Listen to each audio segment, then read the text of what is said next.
Why do we say in the car but on the bus?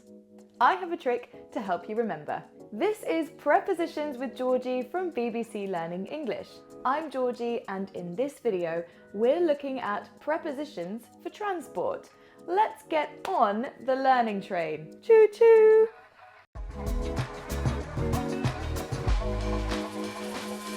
My trick to remember these is to think about how you enter the vehicle.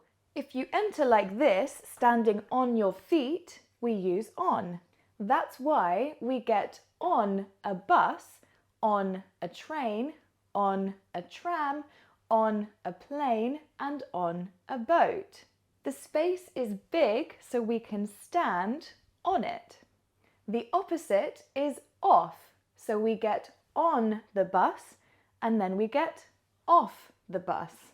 If you enter like this and immediately have to sit down because the space is so small, we use in.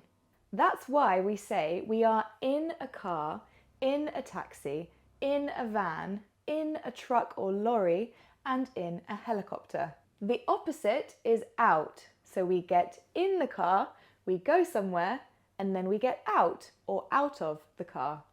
What about a bike?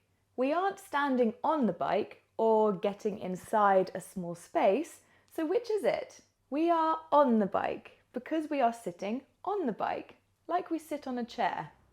We use at when we talk about the places we find these types of transport. I am at the airport, at the train station, at the taxi rank. Don't forget to check out the website below and download the worksheet to help you practice. See you next time.